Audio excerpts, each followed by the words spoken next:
Good Monday evening, high school sports fans. Joe Gilloway with Lingelstown Gazette Sports live from the Orchard Street studio. And this is our high school hoops weekly recap show. I'll be joined momentarily by our panel of experts, along with our special opening guest for tonight, as soon as we're done thanking those responsible for bringing you tonight's show, our Lingelstown Gazette Sports Platinum sponsors. And they are Rickabaz Electric, Payor Apparel, American Legion Post 272, Sam Hartley Decking, Modern Imprint, Hoffman Ford, Ted's Bar and Grill, The Tire Mart, Freedom Financial Wealth Management, Capital Region Insurance Agency, Tonino's Pizza, Team PA, AAU Basketball, Underdog Sports Bar and Grill, and Crystal Bob at Howard Hanna Real Estate. Thank you to these great local businesses for their continued support of Lingelstown Gazette Sports and our area student athletes. Upcoming on Gazette Sports Chat tomorrow night, we're going to kind of go down a little bit of a different path. A couple of issues surrounding the athletics at Susquehanna Township High School. One situation has to do with head football coach Joe Heeden. The other has to do with the girls basketball coaching position. And I don't want to get into it too much here. I'm going to moderate it, but we have some members of the community that are willing to come on and talk about these situations. There are a lot of people kind of up in arms about it. And again, it's not up to, for Lingelstown Gazette Sports to give an opinion or pass judgment, but we're going to give others in the community the opportunity to kind of peel a layer or two off and take a look at what's going on there at Susquehanna Township. I also want to just take one more opportunity here to thank our panel of experts for our high school football recap show. We just did 16 weeks. It was fabulous. I was kind of like really sad, like when we were signing off last night. We had such a good time, and I just really kind of made some friends, guys that I just started 4 months ago doing a podcast with. But thank you to Travis Waters, Terry Clark Jr., Dave Berman, Eric Thomas, Ben Dupree, and Dan Sostak, along with a handful of special opening guests we had. Great season, guys. Already looking forward to next year. So anyway, our panelists for tonight, we have Coach Ty Savercool and John Velios, and we're hoping that Coach Smallwood joins us either tonight yet or one of these weeks. He did commit to doing it, and if he can't do it, that's fine. But we'd love to have him. He would be such an asset to the show. And I think we're going to start adding in Jeff Morrow, local high school sports journalist. Jeff Morrow as well. I just spoke to him this morning, and he said he's interested in helping out. So anyway, let's bring in tonight's guest. He's just entered his 27th season as a boys head basketball coach in South Central Pennsylvania. He eclipsed 400 wins this past January. Wow, that's a lot. He led his 2023-2024 Hershey team to a 22-5 record, which included a trip to the District 3 Class 5A championship game. His early years in basketball include back-to-back state championship gold as a member of the first two of four Carlisle teams who won PIAA big school titles from 1985 through 1988. And somewhere in between, he spent time coaching the girls' high school game for a few seasons. But there's a twist to that, and you'll want to stick around to hear about it. It's my pleasure to welcome to the show one of the men this area is very fortunate to have in its boys basketball coaching fraternity, and he is Hershey coach Paul Blackburn. Coach, thanks for joining us. Great being here talking with you guys about basketball. Was there anything accurate about that introduction? Was that okay? No, it's what I wrote up and told you. I've only coached for 2 years, but all right. My third year is going to be a good one. All right. I thought I might have been off by a little bit there. No, you were on the mark. Thank you. So anyway, the first thing I want to say is Lingelstown Gazette Sports, we're not real old. We've been doing this for a while, but it seems like every time we've asked you to get involved, you haven't said no, and we really appreciate that. And we ask you for a reason because we think you're a great coach, and we know you're a great guy. So I'm going to get things started, and then just I'm sure Ty, being part of that fraternity I just referred to, has some questions, and John always has some good, smart questions too. I'm just going to say, how about growing up in Carlisle? You did play on the first two of four state championship teams. You played with Jeff Lebo and Billy Owens. I mean, what was that like? Well, at the time, I really didn't know because you're just growing up and living. You thought, well, this is the way things are. Right. And then I went off to college, and people would ask me questions, and I would be outside of town, or you realize the further you get away from it, what a special time it was. I mean, I played with 2 National Player of the Years. I mean, when Jeff was a senior. He and Dan Ferry were USA Today Player of the Year, and of course, Billy's senior year, he was co-Player of the Year with Alonzo Mourning. Wow. And we were a public high school in Central PA, and to play with 2 people that caliber. And by the way, the other people, Michael Owens, Sean Hodge, some of the greats that played alongside those folks. I got to play my senior year just because I would pass the ball and play defense and never shoot and just give the ball to the guys who could make it.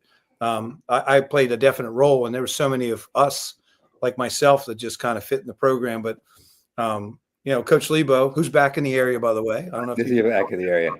He's helping Bill Owens. Bill Senior coached the 9th grade team at Carlisle. We scrimmage him every year.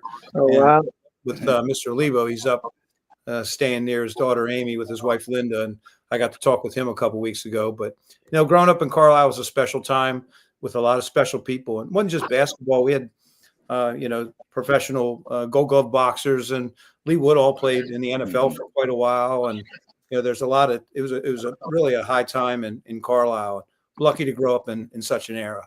I think that what you guys accomplished is unmatched. And I think that definitely the era back then up until, I don't know, maybe 20 years ago, they're 2 entirely different eras. But if there's anything that could maybe compare, it's kind of some of the runs that Chester had. And I'm only saying that because you guys were both public schools playing with whoever was living in your community. I'm sure you probably knew those guys growing up, from back then they called it junior high, maybe even elementary school. And so just a special era of high school basketball. And I'm glad that you had a chance to live in that, and that 40 years later, I can ask you about it. And the people at home were able to hear a little bit about something they might be unfamiliar with. Thank you, Coach. Yeah, go ahead. I was just wanting to mention there was a interesting. We used to go play national tournaments, and at Christmas of my junior year, we went to Slam Dunk to the Beach down in Sockasty, South Carolina, and played some great teams. And in the semifinal, we played St. Anthony's, New Jersey, with great Bob Hurley as the coach. And we ended up beating them in double overtime. Wow. And then I remember they had to escort Coach Hurley out of the gym. He took his clipboard and threw it like a Frisbee. Not that I've ever seen Ty Savercole throw a board, but I will say that it smashed off the wall. They didn't make them very high quality back then. They made them much tougher, haven't they, Ty? I would like to have that clipboard and Bobby Knight's chair up here on my back wall, both of them. That would be nice. But we beat him in overtime, and Coach Hurley was escorted out of the gym, and we lost to DeMatha and Dan Ferry. But Jeff had 46. Oh, my. And that at that time, the coach was Morgan Wooten, of course, over 1,000 wins, one of the best to ever do it. And he said it was the best guard performance he's seen in 25 years. So, you put that in perspective of the specialness of Jeff Lebo, and then, of course, Billy Owens. Everybody knows about Billy as well. So, yeah, it was a really neat time. Right. Fellas? Ty, John? Yeah, I mean, that's a great story, Coach. I was going to ask you about being on a state championship team back in the day, but Joe already covered that. So, basically, how are things looking for your team this year, Coach? Just leading into this year, after a great season last year, what are your goals you set for the team this year? Well, we always have a goal finishing the top 3 of the Keystone Division. We figure if we can compete in the Keystone Division and be in the top 3, we'll be in good shape in the playoffs, we think. We've finished in the top 3. This is my 15th year. We finished in the top 3 pretty much every year that I've been there, and I'm very proud of that because we've done it with different kids as it's gone through. I think this year we have one returning starter, so we need some guys to gain some experience quickly here. I think, we plan on competing in the Keystone Division and seeing how we do in 5A. I know that the past 3 years we won 20-plus games and had some success, but we've had to replace 4 starters each of those years as well. One of the magical things I have is the Sweeney family. So I had Marcus for 4 years, and now Cameron's a junior. And I coached Taylor back in 15, 16, and he was a heck of a player too. So I think as long as I have a Sweeney in the lineup, I think it gives us a chance to compete. And other guys are waiting for their turn. So we're excited. We won the tip-off this weekend, beat Shippensburg, and then beat LS in the championship. And that was a hard-fought game, but Smucker's a great player. He's going to Bloomsburg to play. And, Coach Berryman is an awesome coach. He's won a ton of games and runs a great program. So for us to win and beat them, that was a good experience for us. And now we got to kind of rest up a little bit and try to get into Wednesday. We go to Lower Dolphin, and Friday we host Mechanicsburg. So wow, that's two tough games back to back. Yeah.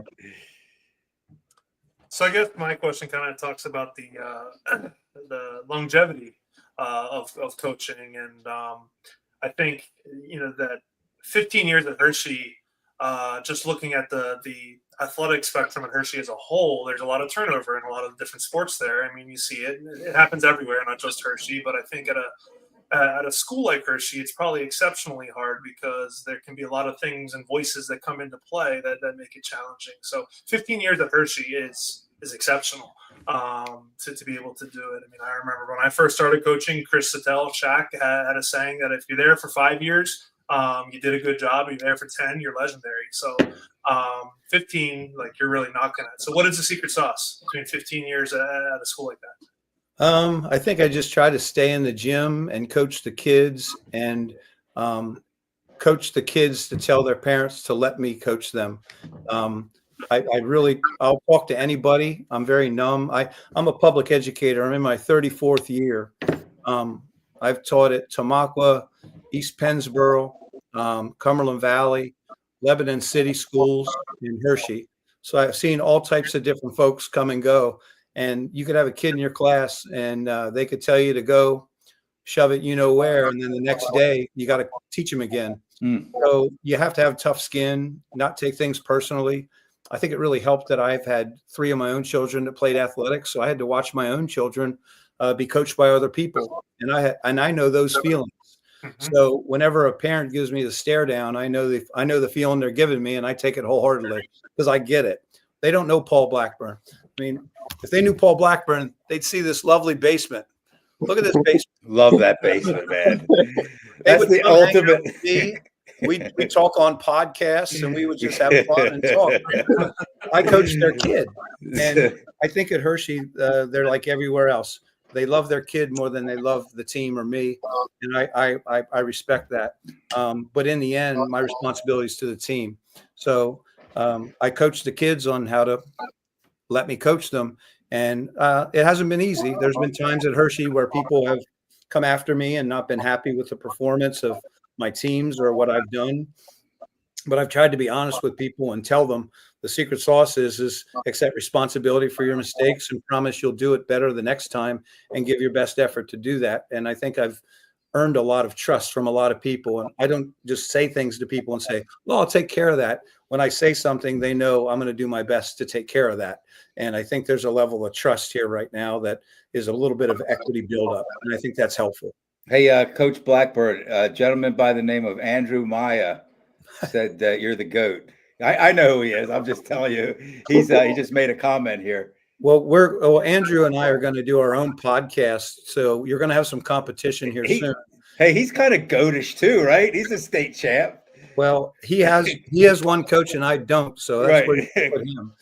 He's a great colleague and great person. Yeah, we had him. He was on the show. I don't know, a few weeks ago, 2-3 weeks ago, and was a great guest. We had him and a couple of the other local boys soccer coaches on, and I really liked to had a chance to get to know him, and so he's a colleague of yours, I guess, down there. He is. He works at Hershey High School. Of course, we share ideas. Like, I think in coaching too, Ty's the same way. Like, Ty knows, and he's the same way. I didn't invent anything in my life, in my career, and the problems I have, I've experienced probably before, but it's always nice to talk to another coach and say, hey, how did you handle this? Or this is a problem. I mean, right, Ty? We've talked about stuff quite a absolutely. bit. It's the only way to survive. And I've learned a lot from Ty, and I learned a lot from Andrew too. We have a great time talking. And, there's certain people in life that if you have to take a car ride to Pittsburgh, you don't mind driving with. There's others you kind of wish you could get off at Breezewood and have somebody Even maybe sooner than that. I wouldn't mind driving to Pittsburgh with, and Ty also. Right. Yeah, we mentioned last week on this show that how how much of a gauntlet that Keystone division is, because Ty coached there for what, 7 years, 6, 7 years? 7. And 7. Man, boy, that time flew. I say that every time, but in a blink of an eye, he was. But it's different than the Commonwealth. Commonwealth is naturally a very tough division to play and coach basketball in. But the Keystone, I don't even want to say in its own right. It's very good basketball, coached very well. Talk about the coaches you go up against in the Keystone division. Well, there's no off night. There's nobody that you're going to say, "Oh, I'll just outwork them. I'll do more prep and have my team more ready." Their teams are never ready. I've never really said that about anybody in the Keystone. It just seems every program, through the time of that I've been at Hershey, has been well prepared. Kids that are competitive, and it's so nice because there is, I mean, no insult. I love Wade Curry at Mifflin County, but if I had to drive there without Waze app, I don't know if I could get there. It's hard to say, but I could get to Cedar Cliff, Palmyra, or Lower Dolphin, Redland, all Milton Hershey. We're all together. Mechanicsburg. Right. You really are. It's a nice proximity in a vast Mid-Penn conference where you could be State College, Altoona, Chambersburg, Greencastle, James Buchanan. You can go all over the map. It's nice that we're all kind of close, except for good old Mifflin County. But for me, that's a ride. At least they feed us, so I don't turn down free food. That's all. I don't either, fellas. Coach, I've watched you coach those 15 years pretty much in the Keystone. My nephews played at McDevitt for a while, and then my son played at McDevitt also. And we've talked to a lot of the local coaches, me, Joe, even Coach Savercool there, and they all have the utmost respect for you and your program and your coaching. And I've seen you on the sidelines, very competitive. Does that competitiveness keep you coaching and keep you wanting to, stay in that coaching position? It does. There's certain things in life that get your juices going. We could talk about some of them here, some of them we can't. But definitely, the one thing for me is competition. And I don't play anymore, and I'm a phys ed teacher by trade, so I'm around activity, competition, my whole life. And I've coached multiple sports. I'm at the school every day, whether it be the weight room. I do the fall and spring weight room supervisor stuff. I run camps in the summer. My life is based on competition and activity and kind of organizing and growing and learning from all these things. So I have a standard that I really set. I think the quote of the night on the practice plan was trust the process. Do we know who said trust the process? I don't remember. Hinkie? Yeah, Hinkie. Okay, Sixers. I'm a Sixer fan. Yeah. He gave away the farm, but anyway, we won't get into that. But I think that the process for me when I'm coaching is I'm committed to the process of being competitive and doing things the right way. When I coached against Ty, it's the same thing. His teams were, hard-nosed, tough kids that did things the right way and competed all the time. And so that's Keystone Division. That's how Ty coaches. That's how I've always coached. And I think that's the way kids need to be coached. So 400 wins this past January.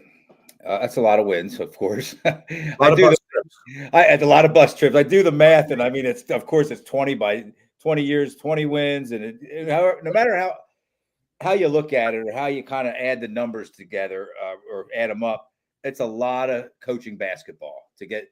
And you only did it a day at a time, a game at a time. I'm sure that you didn't set out and say, boy, after 27 years, I'd really like to have 400 wins. It's almost right in half. The first half of your career was spent with DeLone Catholic in East Pennsboro. Was it in that order? Yeah, it was. I was a JV coach at East Pennsboro and teaching. I was at Tamaqua. I was a 9th grade coach and assistant varsity. And I got my first head job at DeLone Catholic in '94 when I was teaching at East Pennsboro. Okay. So, and then after 1 year there, we had a thing called Victoria come along, my daughter.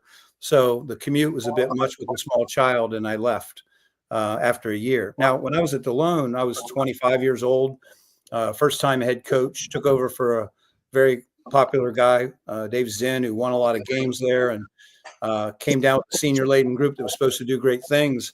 And when I went there, I drove down with my assistant, Tom Hamilton, who taught with me.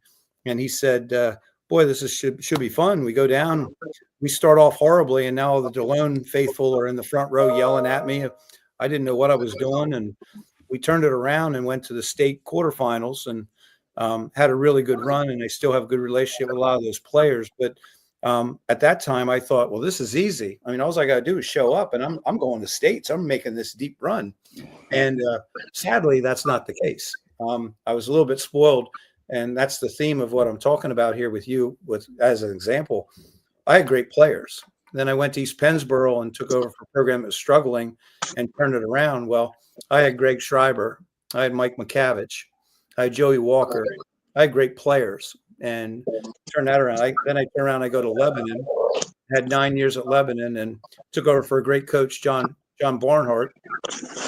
Coincidentally, I was inducted in the Lebanon Hall of Fame in 2018 for coaching, and John Barnhart was as well, which was kind of cool. And the girls coach, who's a close friend of mine, Carlos Sanchez, was also inducted. But I had a great 9 years there at Lebanon. And, you know, the common theme with winning is I had great players.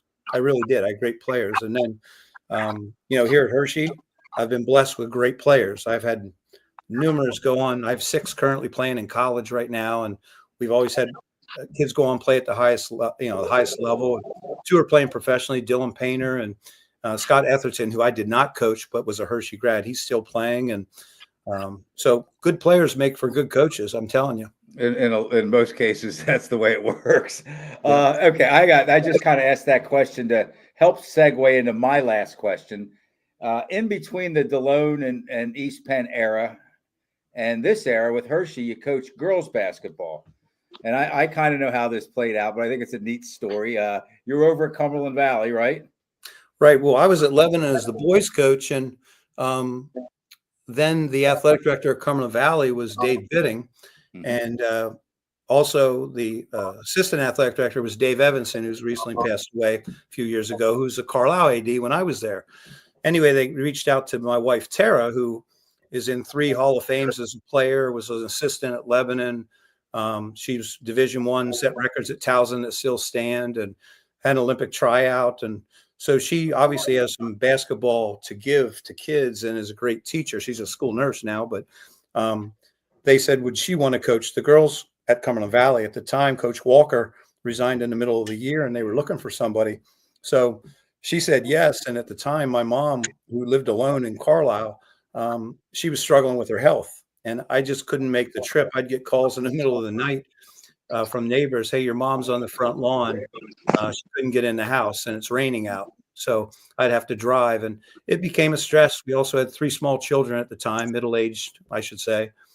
Middle school aged and stuff. So anyway, I ended up saying, you know what, I'm going to resign at Lebanon and I'm going to go to Cumberland Valley and just commute from Lebanon. Well, as it ends up, Cumberland Valley had a phys ed department chair position that I got.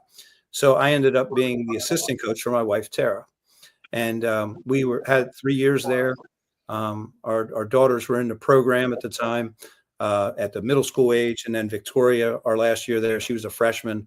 And it was a neat experience. I still look back at my experience. There's 2 major things that happened in my career that changed the trajectory of it. Number one, working with my wife, who I work with at school. I'm phys ed. She's the school nurse. You know, I break them, she fixes them. But she's definitely a great coach and a great person. And sitting, you know, over the next chair and sitting down after being the head coach for a while, I learned a different path, a way to communicate. And coaching girls was different. It's basketball, but the way you communicate and interact with them, I learned so much from her, and it really changed how I coached.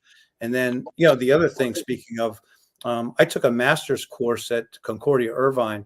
It's a athletic administration and leadership, and it changed from being, you know, a transactional type coach, just always to be transformational and connect with kids in a different way. Kind of what I learned from my wife, Tara, because I'm half embarrassed. Sometimes I see the kids I coached in the 90s and early 2000, and they tell me stories of what I did to them. And I was like, ooh, sorry about that. Like, Right. it was a different, I'll put it to you this way. If Coach Smallwood was on here, imagine what his practices were like in the 90s Right. when they were winning state titles. Yeah.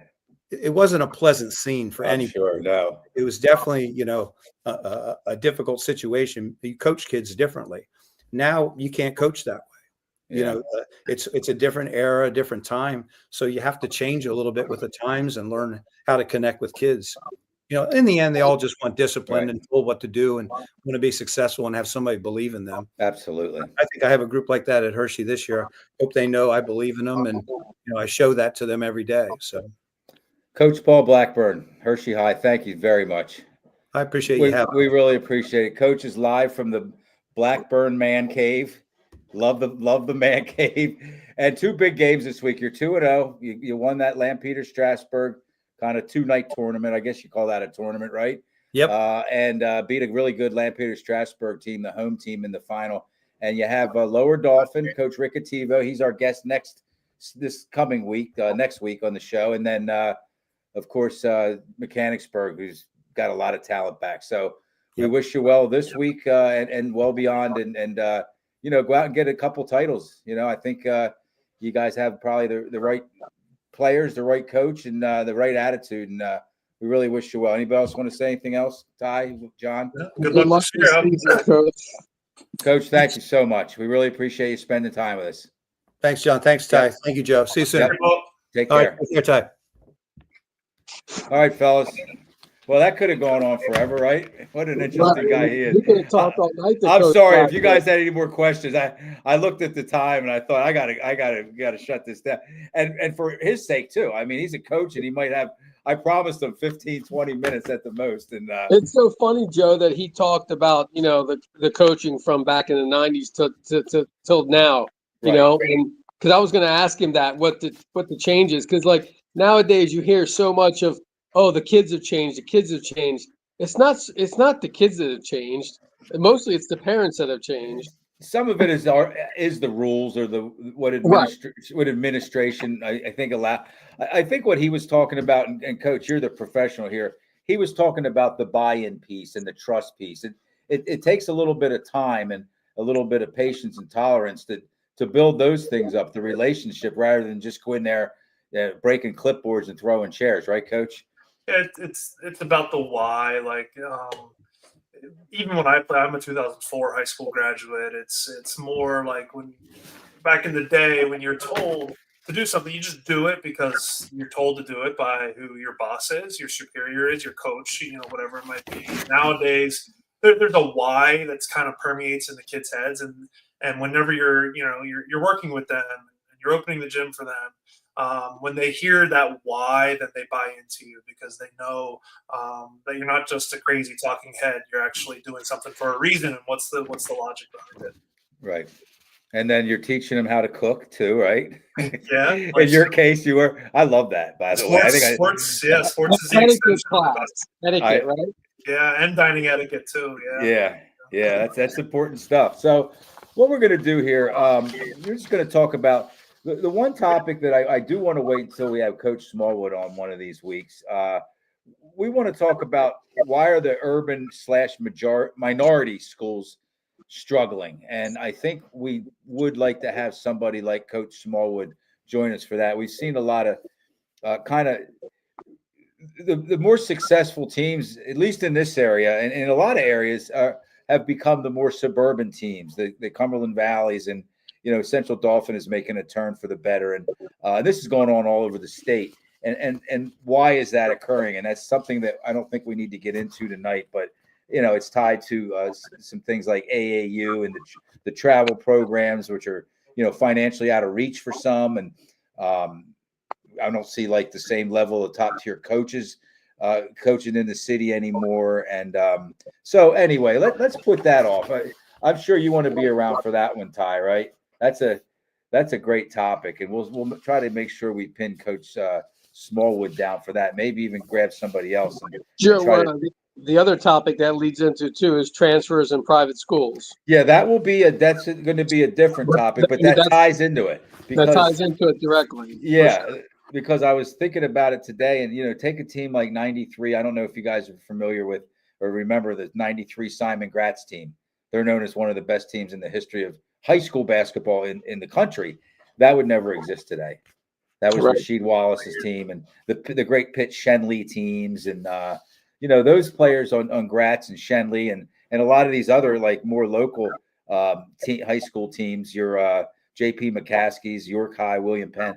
They go to either they somehow find a way out to the suburbs and play for like Central York, Cumberland Valley, Manheim Township, Wilson, or go to the private schools. So Or prep. yeah, or a prep school. That's a great point. So we'll try to get into that next week. But let's talk about some of the early games. We haven't gotten into, as far as I know, league play yet. I think that's tonight, maybe, or Tuesday. But let's just go down some of these. York, William Penn, they've played 3 mid-Penn conference teams so far. They're 2-1. They beat Central Dauphin East 71-66. Let's see here. They lost to Chambersburg 78-56. And where's the last one? But I like the way that William Penn scheduled. They know that there's good basketball up here, and they went for it. And the one thing I was waiting to see for East High, Central Dauphin East, was were they going to be able to hold up against some of the better pre-league game teams, and they're 1-2 at this point, are East. So Berks Catholic over Cumberland Valley, guys, 60-57. Have you ever coached against Snip Esterly, Ty? No, I have not coached against Snip. I had 2 years as a head coach in Berks County, but never actually played Berks Catholic in my 2 years there. But I've seen plenty of games because obviously it's a successful program, and he's entertaining to watch on the sideline. My goodness! And what does he have? 900 plus wins, or is he still stuck in the 8s? Almost at 900, I think. Okay. Yeah. That's incredible. He still has so much energy, man. He's just so much fun to watch. Central Dolphins off to a good start. We talked to Coach Wayne Fletcher last week. They're 3-0 with a postponed game. They were supposed to play at Wilkes-Barre. They postponed that one, but they did win a tournament down in Manheim Township. They beat Muhlenberg 93-60, and then they beat the host Blue Streaks, Manheim Township. They beat them by 12. Is Coach Rick Perez still at Muhlenberg, Joe? Yeah, he is. As an assistant? Yes, he is. They beat Manheim Township, did Central Dauphin 57-45. And then just yesterday, they played a Sunday game. They played at Archbishop Ryan. I don't know if it was at Ryan or if it was at a neutral site, but they beat them 78-64. So a nice start for Central Dauphin. That's definitely their best win right there, Archbishop Ryan. I mean, I would think. They're known year in and year out for, being competitive. Yeah. And then some of the other starts, and you guys chime in whenever you want to. But yeah, going back to Central Dauphin East, their one win, Joe, is against Northeastern, which is a good win. Yeah, absolutely. They had another close game they lost. I think that was to. Did you say Chambersburg? No, York played Chambersburg. Oh, okay. Mechanicsburg. It was only a 6-point loss. Oh, that's right, Mechanicsburg. Yeah, so, that was competitive. Not a bad loss. Yeah. I was just kind of. Mechanicsburg's up to 6A now, so I mean, that's not a bad loss for them. No. And like I say all the time, when you're playing cross interdivision like that against the Keystone, that's not a gift. That's not a walk in the park for you at any time. So it looks like East, they're ready to be competitive for sure. How about Reading? They're just it's not the Reading that we're familiar with under Coach Rick Perez. They're 0-2 to start off the year, Joe. Yeah, lost to Coatesville by 20, lost to Father Judge by 32. Upcoming for them this week, Hazleton, J.P. McCaskey, and Muhlenberg. So I guess you have to figure that when a guy like Rick Perez leaves a program in this um, situation, Reading specifically, they're not going to do as well, at least right away. Is that talk a little bit about kind of the makeup of that whole thing, Ty? I mean, Reading's never been bad, but they never were as good as they were under Rick Perez. I mean, if you want to use success and championships to make your point there, you think that's a case where somebody else will be able to turn them back around or keep them on the right path?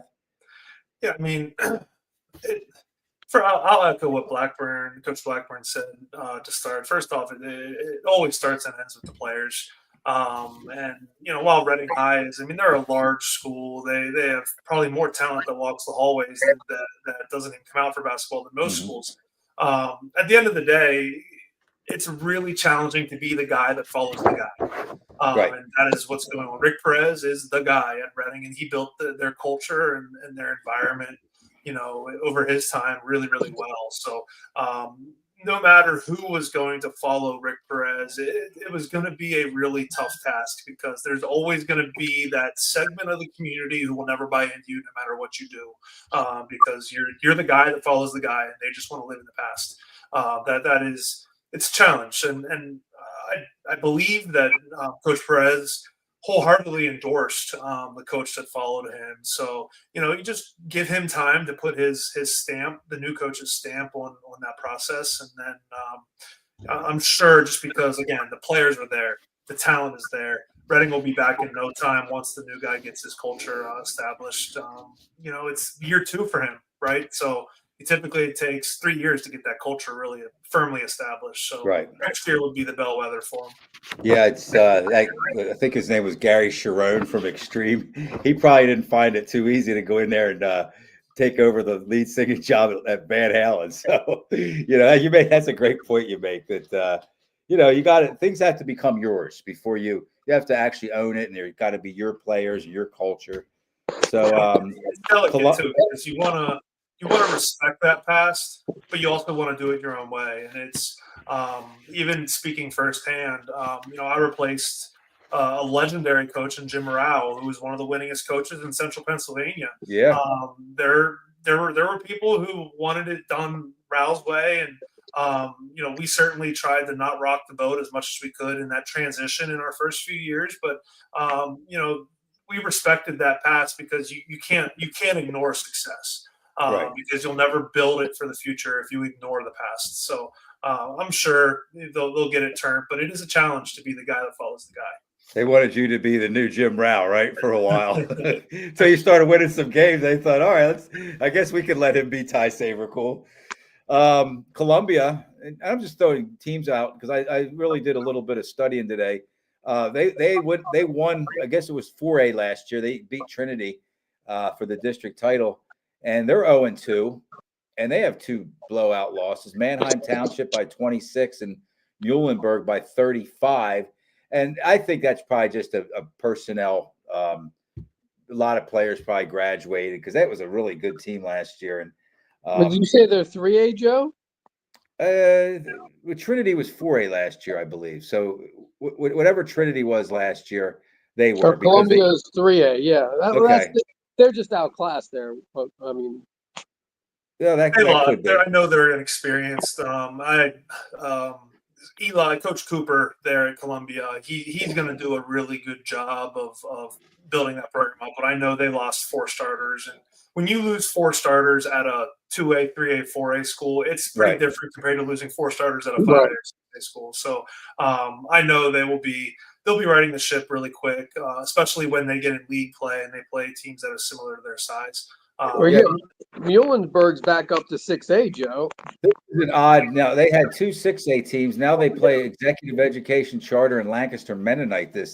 And neither of those are going to be really, probably easy games either. But they're lower classifications. If that's that conversation we're having. York High, I mentioned the other team that they played and beat was Cedar Cliff.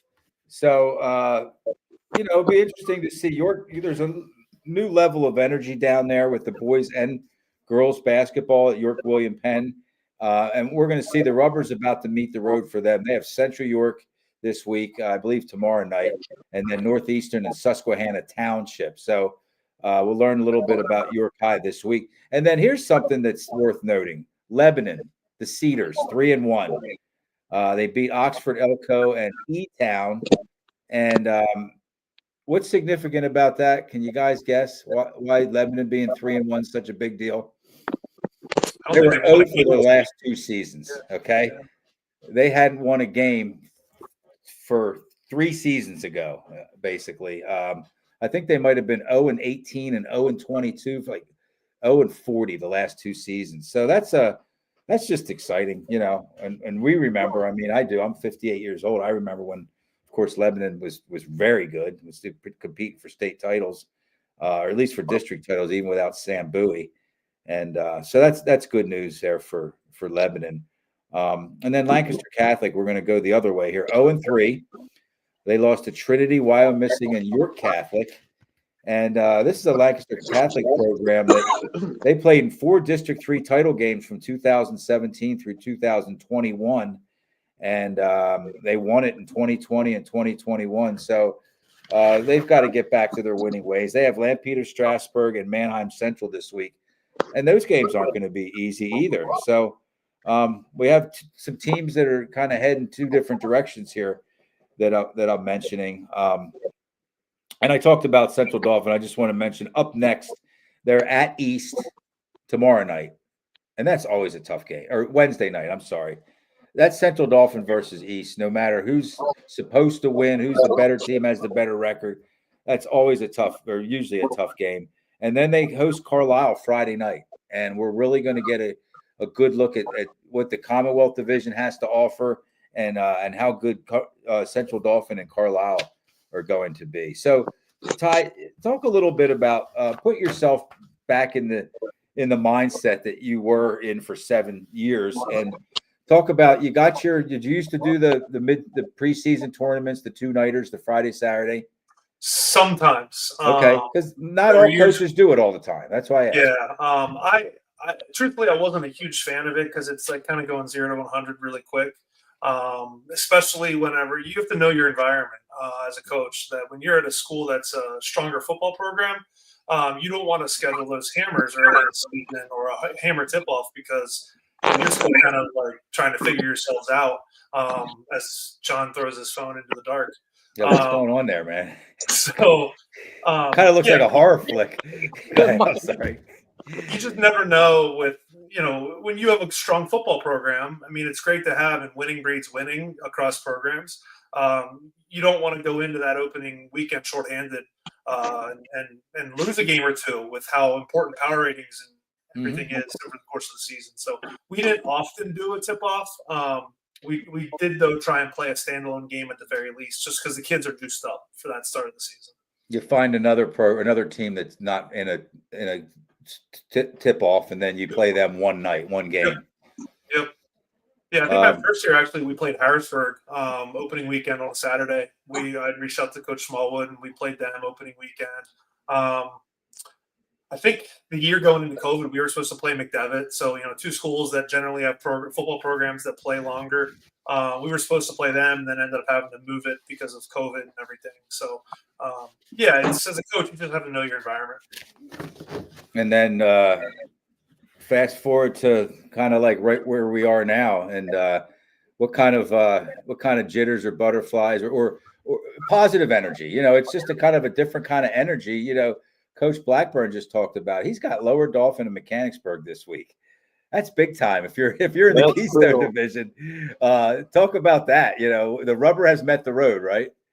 Yeah, I mean, you're coming off the emotion of the first weekend, and you're trying not to make that be the absolutes of how the season's going to play out, because everyone's rusty those first couple games, and everyone's in first place and undefeated going into those first 2 weeks, and then suddenly you might be 1-1 or 0-2, and the next thing you know, the sky's falling, and you really want to just dial the team back and make them realize, like, no, just we learned what we're good at, we learned what we're not good at, and have to work on, and let's get ready for the Keystone games. And he mentioned the proximity of the schools. That was the beauty of the Keystone, is there really wasn't a game that you're like, we got to do this tonight, because they're all good, hard-fought games, no matter if it's top versus bottom of the division. So the proximity and relatively knowing each other really helps in the Keystone. That the kids are juiced up, no matter if they started 0-2 or 2-0. I think a lot of those kids probably know each other too. There's a soccer community. Some of those kids might have played soccer together for clubs or travel teams, and just for different reasons. I mean, we're talking about Hummelstown, Hershey, just all those communities are just kind of right in one line, about a 7-mile line. So, I've found just from interviewing kids, from student athletes, that I'll have 3 or 4 of them on, and one might be from Lower Dauphin, Cumberland Valley, Camp Hill, East Pennsboro, and I get them all here together on the screen, and we all kind of hook up at 10 to 7 or whatever time it's going to be, and they know each other. Like I go to introduce them to one another. Oh, we know each other. We used to do this together, play that together. So I think more today than it was when we were kids. At least you and I. Well, you're getting our age here. You're catching up, but it seems like you kind of hung with your own guys a lot more back then, and you didn't play with them as much. Did that seem to be the case, Ty, for you? Yeah, I mean, kids are just more connected with each other. We didn't have cell phones back in the day, so social media. Yeah, now they're connected to social media and all of those networks. So if there's a pickup game that's going on in the night in June, they all hit each other up, and you've got 8 different schools at Brightville Park or Coons Park or whatever it might be on a weeknight. So that was a little bit harder to do in the early 2000s and 90s. Now they're there. So I mean, there was times where I had players that rolled up to a game. They drove with each other to a summer league game. Wow. And they walked in together, and I'm like, you're playing against each other. And I'm like, and in my head, I'm like, yeah, I've seen that. Making that separation. But kids nowadays, they do.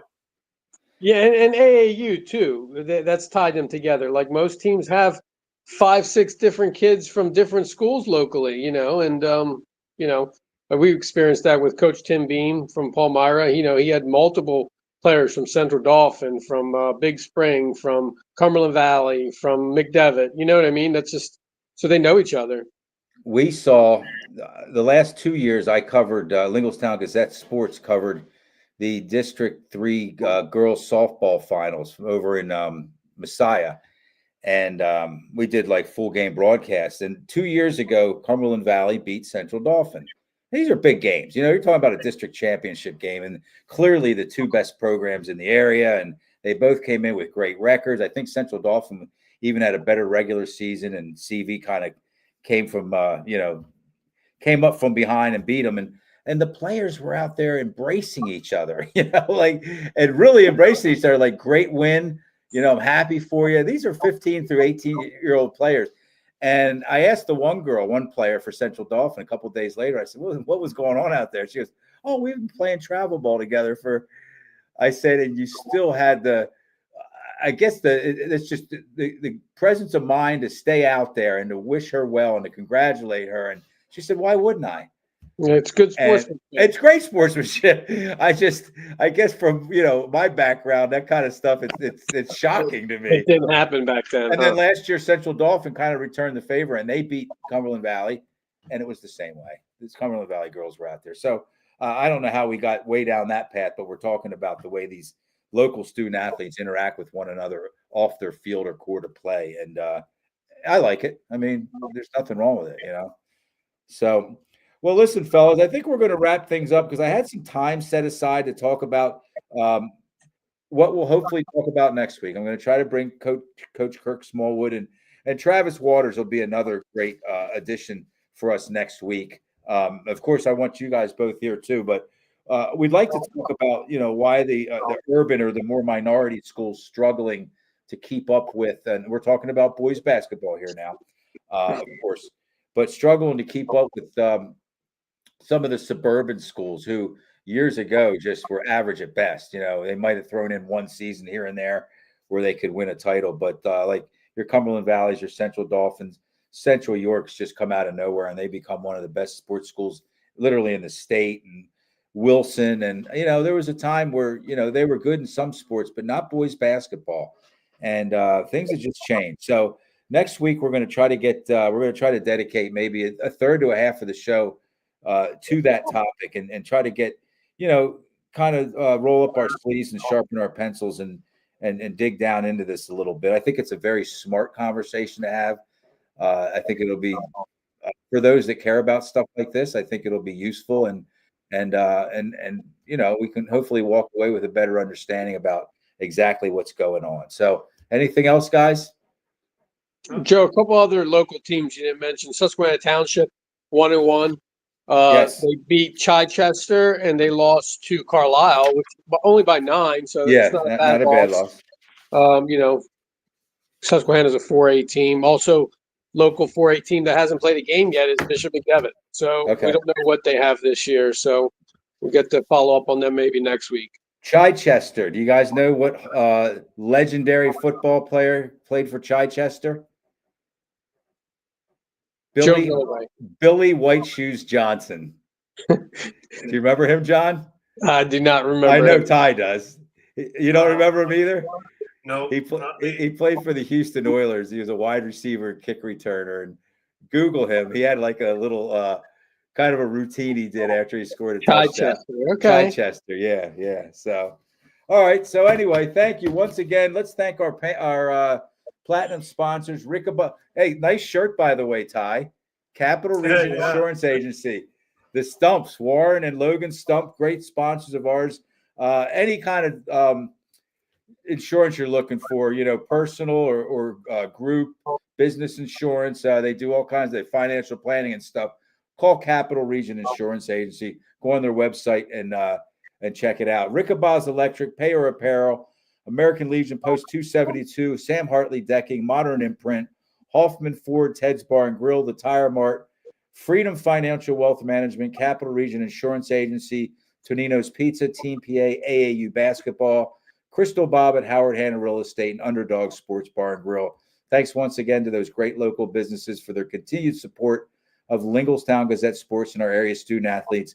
One last thing, tomorrow night, right here on this show, 24 hours later, 7 o'clock, Susquehanna Township, their athletics situations regarding head coach Joe Heaton, the football coach, and the girls basketball coaching position. There's some things going on that we hope that we might be able to clear up, and we're just going to try to have, again, a smart conversation, a conversation with some people who have educated, have a little background on these situations, and so hopefully we'll see you tomorrow at 7. John, Ty, thank you very much. We'll talk to you guys soon. Thanks, Joe. See you guys.